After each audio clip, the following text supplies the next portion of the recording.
warahmatullahi wabarakatuh. Waalaikumsalam warahmatullahi wabarakatuh. Kepada Kepala Sekolah TK Pertiwi Kalitapen yang saya hormati, kepada Ketua FGTKP Kecamatan Purwojati yang kami hormati, dan tak lupa kepada seluruh hadirin yang kami hormati pula guru TK Pertiwi Kecamatan Purwojati. Alhamdulillah, marilah kita pertama-tama memanjatkan rasa syukur kehadirat Allah Subhanahu wa Ta'ala, yang mana pada hari ini alhamdulillah kita dapat menghadiri undangan untuk melaksanakan pemaparan dari guru penggerak Ibu Asep Triwahyuni dengan modul 1.4 budaya positif, yaitu tentang aksi nyata untuk membahas budaya positif di sekolah. Sholawat serta salam mudah-mudahan senantiasa kita sanjungkan kepada Nabi Muhammad SAW. Semoga kita semua termasuk menjadi umatnya yang kelak mendapatkan syafaatnya di yaumul akhir. Amin ya rabbal alamin. Baiklah hadirin, mari kita awali acara pada hari ini, yaitu dengan pembukaan. Marilah kita buka acara pada hari ini dengan lafal basmalah teriring. Bismillahirrahmanirrahim. Untuk yang selanjutnya diberikan kesempatan sambutan dari Kepala TK Pertiwi Kalitapen kepada Ibu Saidah SPD AUD, disilakan.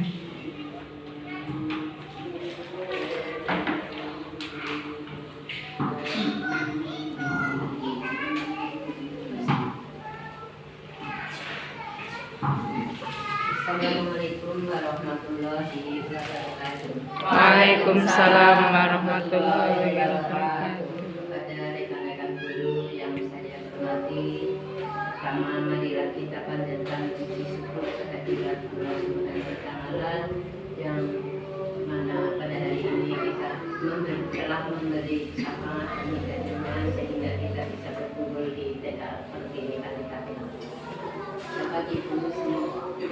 Bapak Ibu yang saya hormati, adalah kita mengikuti acara ini dengan senang dan gembira dalam acara pembahasan modul 1.4 budaya positif dalam calon guru penggerak angkatan 7. Silahkan ibu-ibu semua mengikuti acara ini dengan semangat, ya Bu. Semoga tidak ada halangan apapun sampai selesai. Amin ya rabbal alamin. Kiranya cukup sekian. Wabillahi taufiq wal hidayah. Wassalamualaikum warahmatullahi wabarakatuh. Waalaikumsalam warahmatullahi wabarakatuh. Selanjutnya yaitu inti akan diisi oleh calon guru penggerak angkatan 7 Ibu Asep Triwahyuni yang akan mengimbaskan tentang budaya positif di sekolah. Kepada Ibu Asep Triwahyuni SPD AUD, disilakan.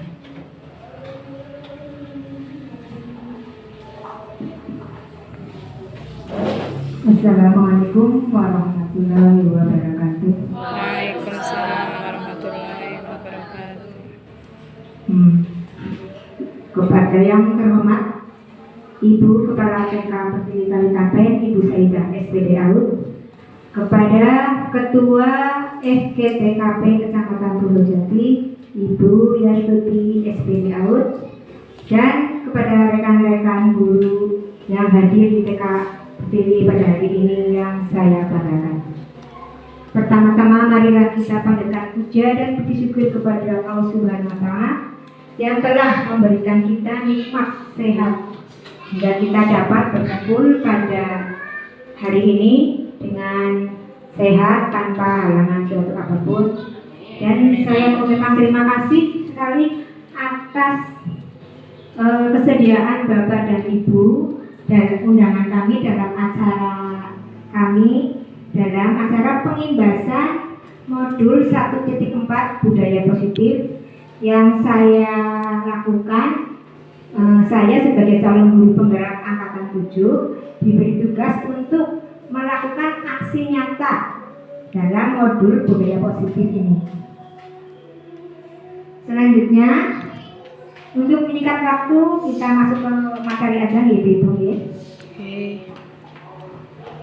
Latar belakang diadakannya aksi nyata ini yaitu dalam rangka menumbuhkan dan menerapkan budaya positif pada murid di sekolah dan berupaya menciptakan motivasi intrinsik pada anak sesuai profil belajar Pancasila sehingga visi sekolah akan terwujud.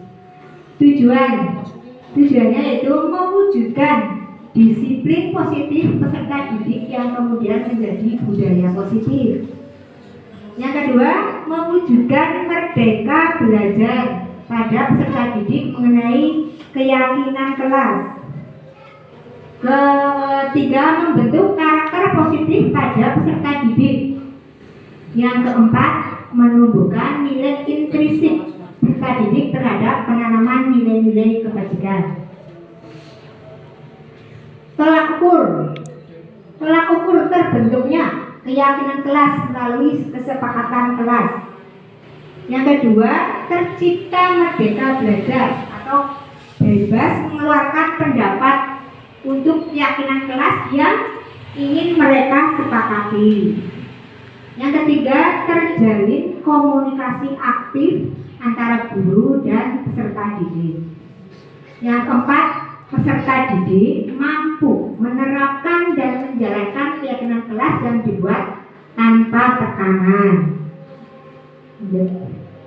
Ini masa tindakan yang saya lakukan sebelum melakukan pengimbasan ini, yaitu yang pertama berkolaborasi dengan kepala sekolah dan rekan sejawat untuk membuat aksi nyata tentang budaya positif.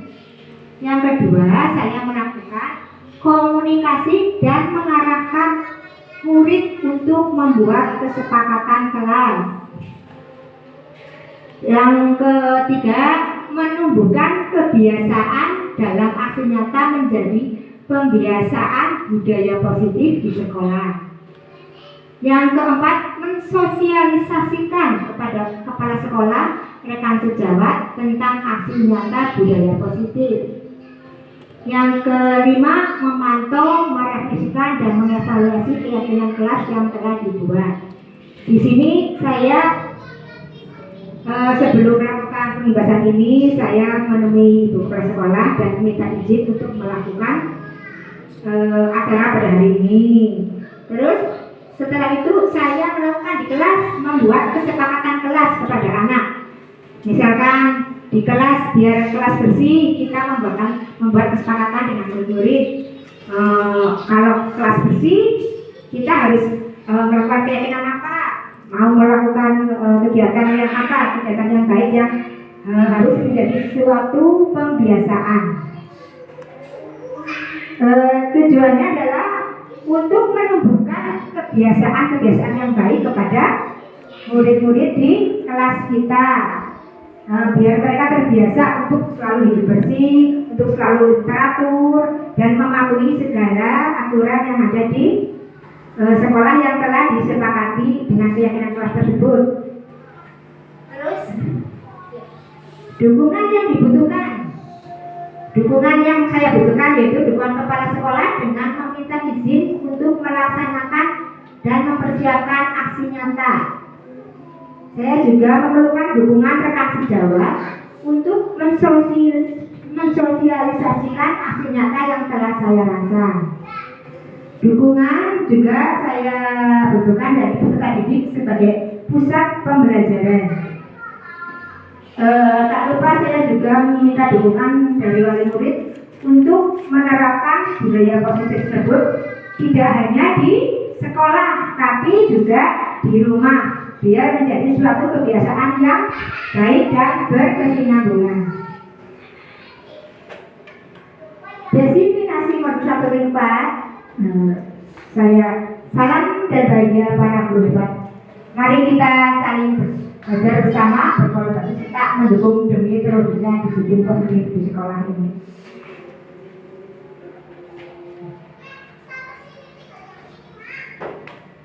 Judul pembahasan pada hari ini adalah mengenalkan pemahaman dan pengalaman dalam penerapan budaya positif.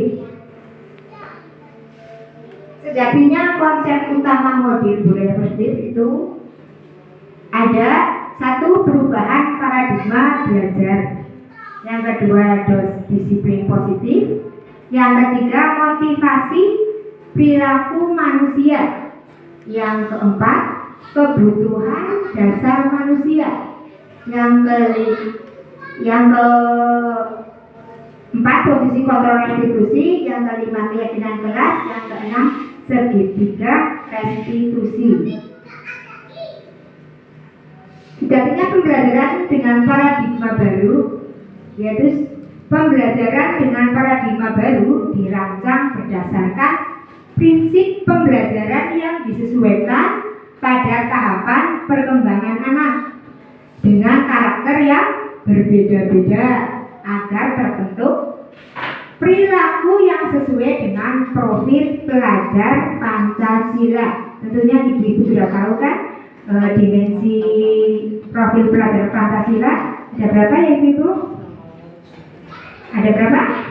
6. Ya, ada 6. Bisa disebutkan Bu Maria?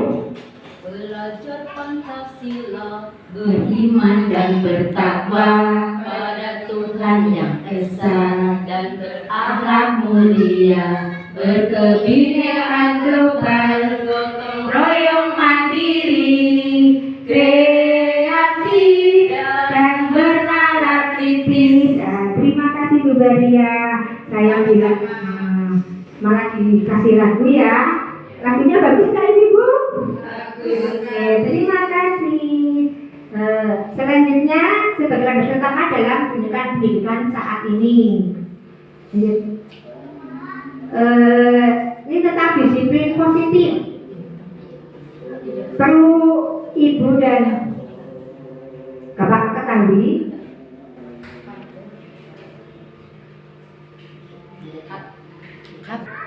Oke, lanjut ke materi disiplin positif.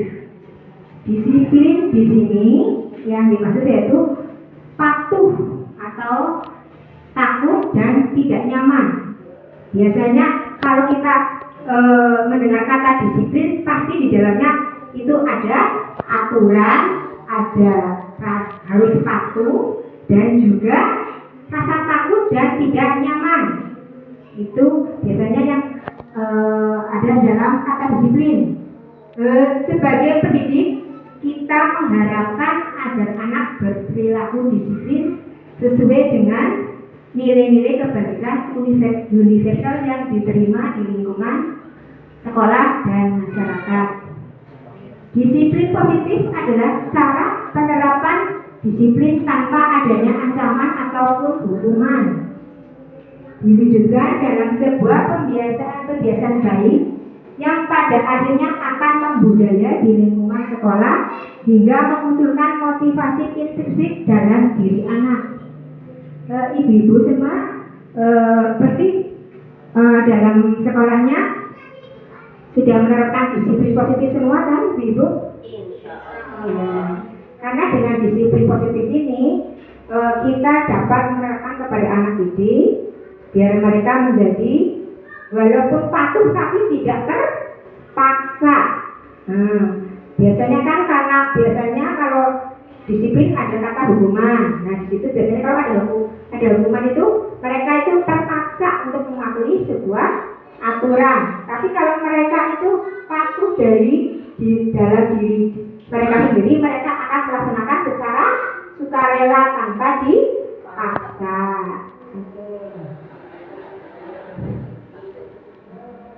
Penerapan disiplin yang tidak sesuai, biasanya penerapan disiplin yang tidak sesuai itu yang disertai dengan hukuman. Biasanya kalau mereka dihukum, mereka akan merasa sakit.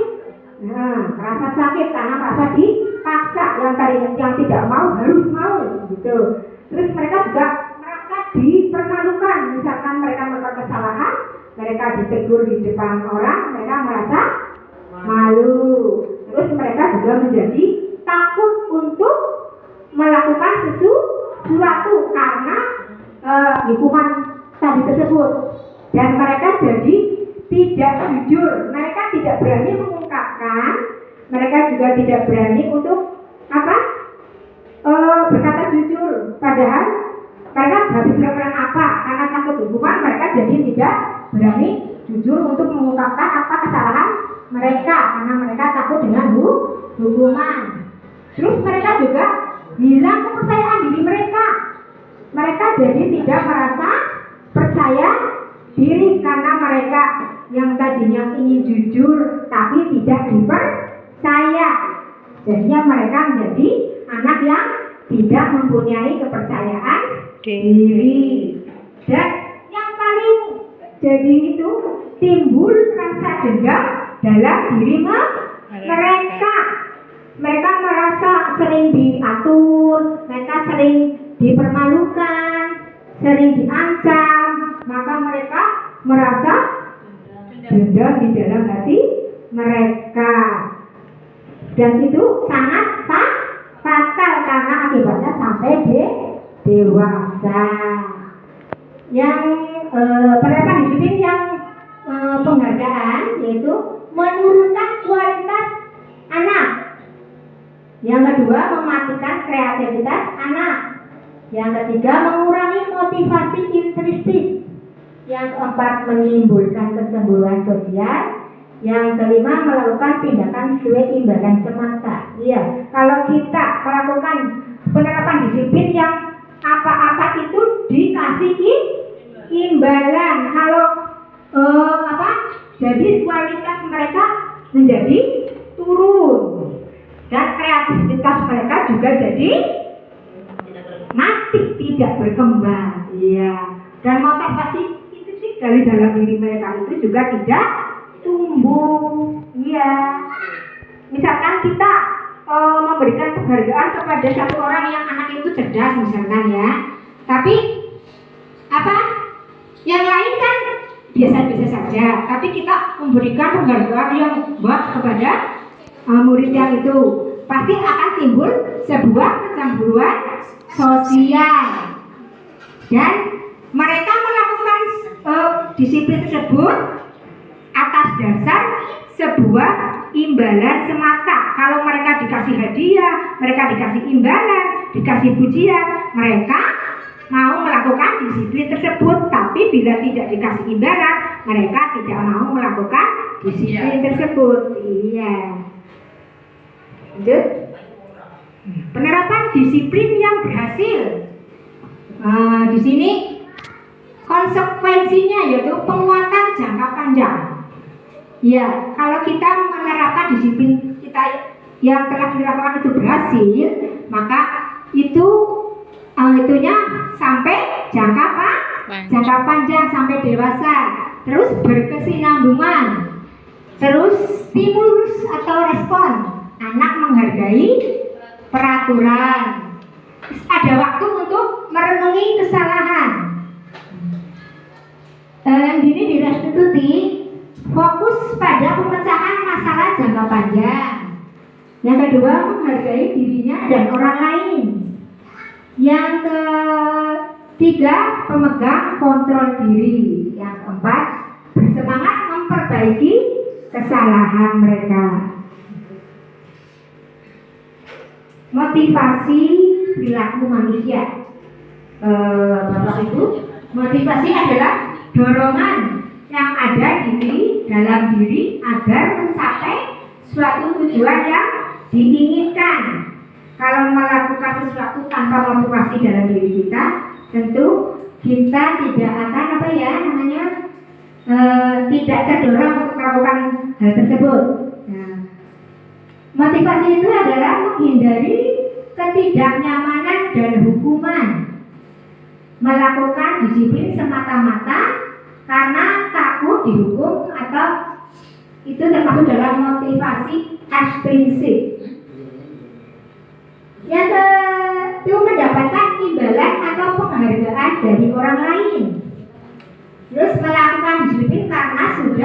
berpikir imbalan dan penghargaan atau motivasi eksplisit juga. Yang selanjutnya menghargai nilai-nilai kebajikan diri sendiri. Dalam ini anak melakukan disiplin karena mereka sudah sadar akan nilai-nilai kebajikan. Itu yang masuk dalam motivasi intrinsik atau yang terdapat dalam diri mereka sendiri.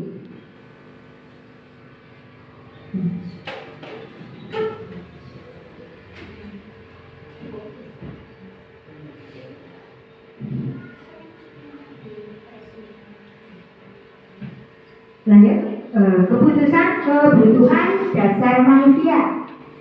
Kebutuhan dasar manusia itu ada bertahan hidup, makan dan minum, kasih sayang dan rasa, diterima di lingkungan keluarga, teman dan masyarakat di mana dia bergabung.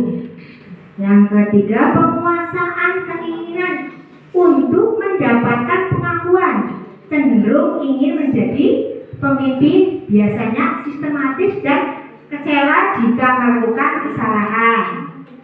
Yang keempat, kebebasan upaya mandiri dan mampu mengendalikan arah hidup, melakukan apa yang kita senangi dengan totalitas dalam mengerjakannya.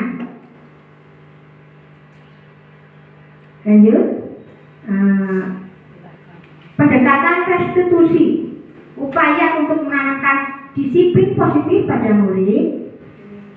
Yaitu di sini kita akan bicara tentang restitusi. Arti dari restitusi.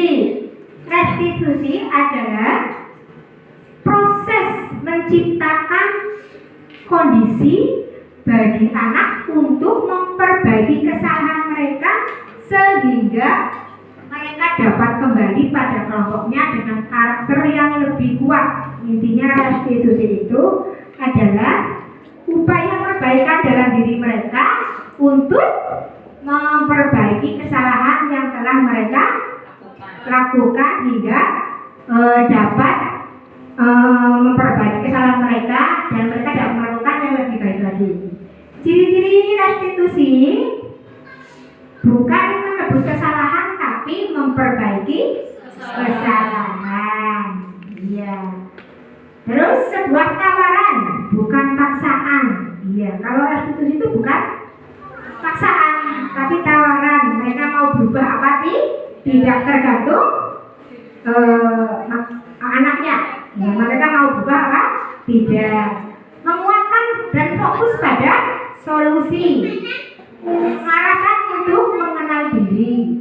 Fokus pada karakter, bukan tindakan. Yuk.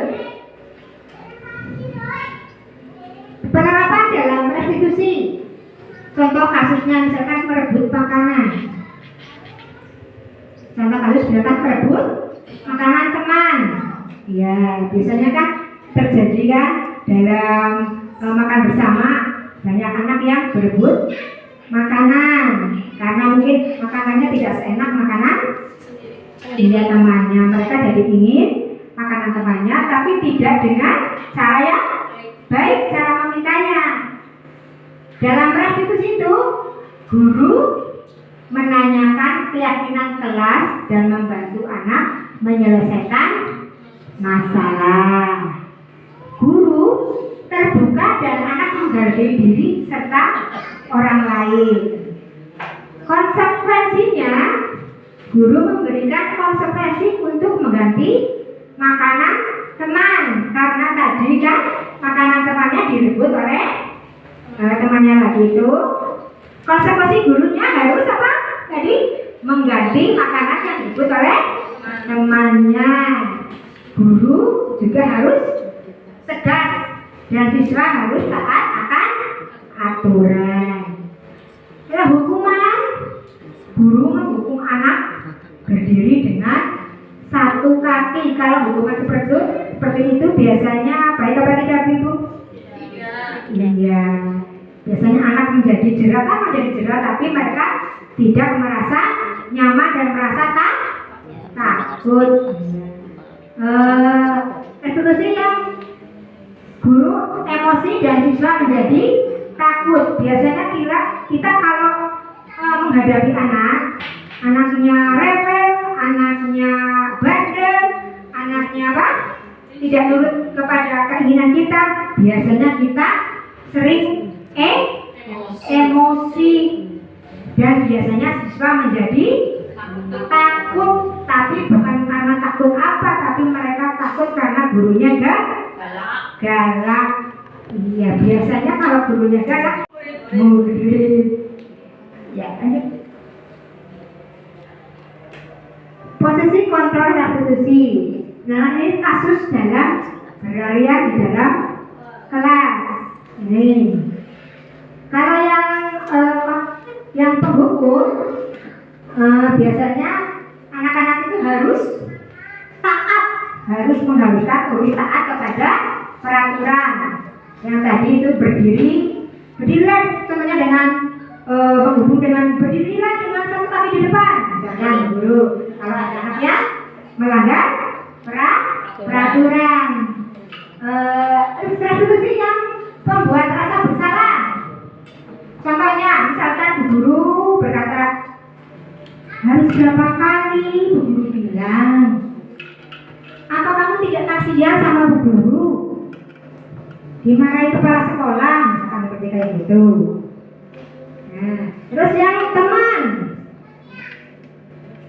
misalkan ada, ayolah duduk, misalkan guru yang melakukan itu dengan itu teman apa ya? Misalkan guru berkata, ayolah duduk yang rapi dan kerjakan tugas dengan baik. Kali-kali jangan diulangi kembali ya. Biasanya guru yang seperti ini biasanya sangat disenangi oleh murid karena mereka nyaman dengan guru yang biasanya mereka menuruti apa yang diinginkan oleh anak. Iya, mereka biasanya tapi membuat anak menjadi tidak mandiri. Ya, guru pemantau biasanya peraturan sudah kamu langgar dan konsekuensinya kamu tidak istirahat. Itu contoh untuk guru pemantau. Untuk guru yang sebagai manajer, biasanya guru sebagai manajer itu yang diidam-idamkan oleh semua guru. Iya. Karena dalam posisi manajer ini mereka itu sudah sebagai teman juga sebagai manajer juga. Misalkan contohnya, sudah tahukah apa kesalahanmu? Upaya apa yang akan kamu lakukan untuk memperbaiki kesalahan tersebut? Ya, mereka bertanya kepada murid-muridnya bila murid-muridnya melakukan kesalahan. Mereka tidak menghukum secara fisik, mereka juga tidak membuat anak merasa bersalah, malu. Terus di sini kalau di posisi manajer ini biasanya campuran dari guru yang bersikap sebagai teman, sebagai pemantau, dan itu komponen dari guru yang manajer sebagai manajer. Lanjut, Mbak. Keyakinan kelas, ya. Peraturan kelas bedanya dengan keyakinan kelas. Peraturan kelas itu biasanya dibuat oleh kepala sekolah dan guru. Untuk apa peraturan kelas itu? Untuk mengatur anak didik. Di dalam peraturan kelas itu ada unsur tekanan, paksaan lah ya. Anak tidak terlibat dalam membuat aturan. Di situ guru saja yang membuat aturan. Ya. Di situ ada unsur hukuman. Kalau ada anak yang membuat kesalahan, guru menghukum muridnya dan bersifat memaksa. Kalau anak harus patuh, tapi harus dipaksa. Kalau di dalam keyakinan kelas itu dibuat oleh guru dan anak. Ya biasanya dibuat di dalam kelas. Dia mampu menerapkan keyakinan kelas itu mampu menerapkan budaya positif. Di situ anak dapat mengutarakan pendapat tentang nilai kebajikan yang diterapkan. Terus tidak ada unsur paksaan di dalam keyakinan kelas tersebut. Tertanam dalam keyakinan diri anak sedikit saja agar mudah diingat. Dalam keyakinan kelas itu biasanya guru menanyakan kepada anak didiknya keyakinan kelas di apa yang mereka bisa ungkapkan untuk misalkan untuk agar kelasnya jadi bersih. Misalkan anak-anak ditanya biar kelas bersih, coba anak-anak harus apa? Misalkan ada yang jawab iya membuang sampah. Dan yang bisa ditentukan lagi untuk biar kelasnya menjadi bersih. Ada yang bisa yang lainnya coba dari membuang sampah. Ada apa lagi? Bu Heksa? Selain menyapu lantai? Mengepel, membereskan tempat duduk. Terus mungkin ada lagi membereskan mainan. Iya, betul sekali. Ini kegiatan membuat keyakinan kelas yang saya lakukan kemarin. Di situ saya membuat keyakinan kelas dengan kepala sekolah, dibantu oleh kepala sekolah. Di situ anak-anak diberi untuk mengungkapkan pendapat mereka tentang menjaga kebersihan kelas. Di situ mereka guru sudah menanyakan apa saja yang mereka ungkapkan, terus ditulis di kertas yang guru tempel. Di situ ada empat warna. Di situ ada tulisan untuk menjaga kebersihan kelas. Ada yang bilang menyapu lantai Bu Guru, begitu Bu Guru. Ditulis itu menyapu lantai yang warna kuning. Terus yang biru mengepel lantai Bu Guru. Situ Bu Guru menulis mengepel lantai yang warna biru. Terus yang kuning ada yang membereskan mainan. Ya, yang warna kuning. Terus yang warna hijau itu membuang sampah pada tempatnya. Nah, di situ anak-anak disuruh memilih mau yang banyak yang menempel, yang mau yang membuang sampah atau yang mau menyapu lantai, mengepel. Terus apa tadi ya? Membereskan mainan. Nah, di situ telah terjadi keyakinan kelas. Berarti di dalam kelas itu harus mereka harus melakukan apa tadi? Melakukan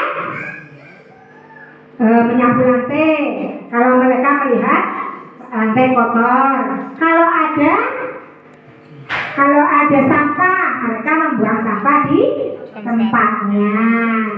Kalau misalkan ada mainan yang berserakan, apa mereka harus main? Mereka membereskan mainan. Tapi mereka tidak merasa terpaksa karena mereka sudah bersepakat.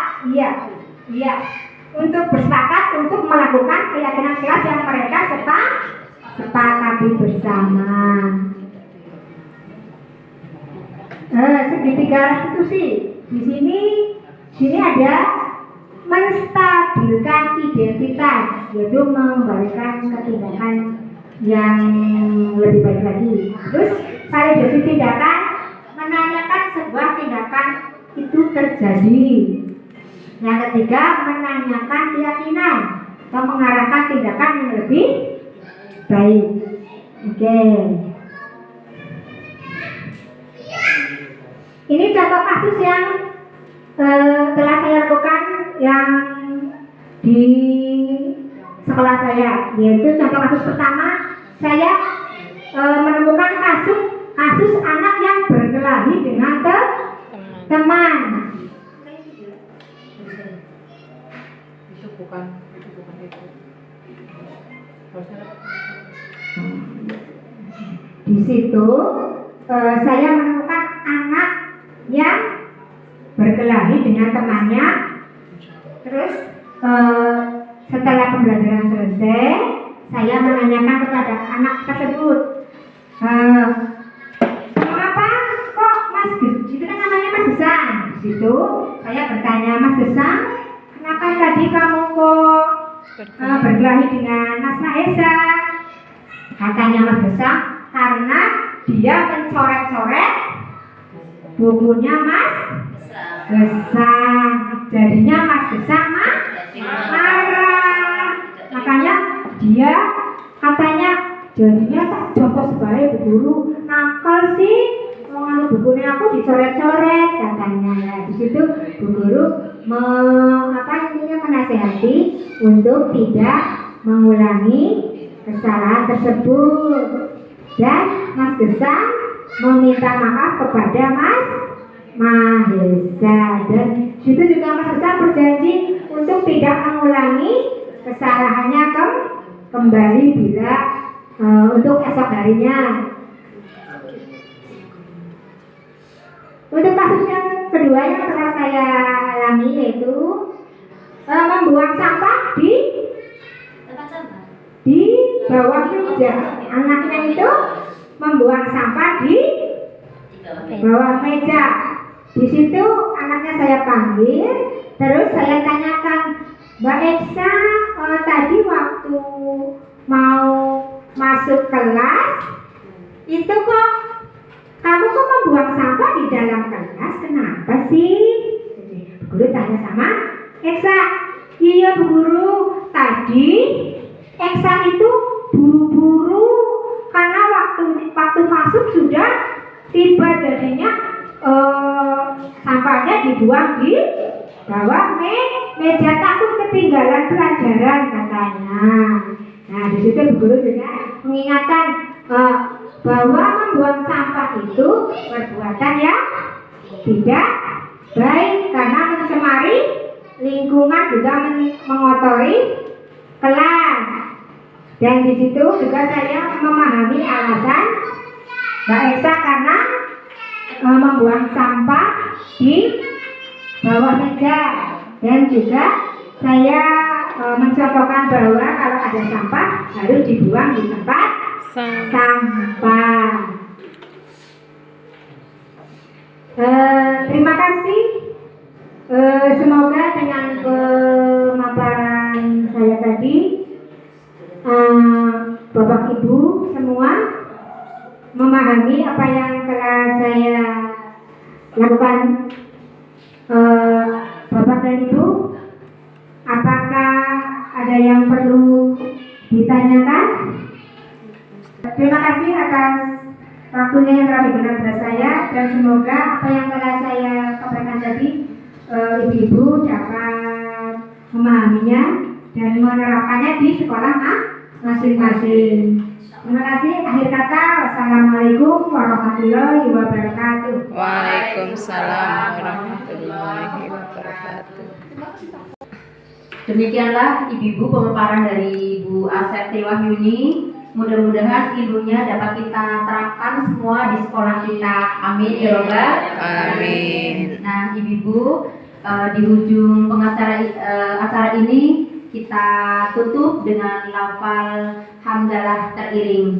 Alhamdulillahirabbil alamin.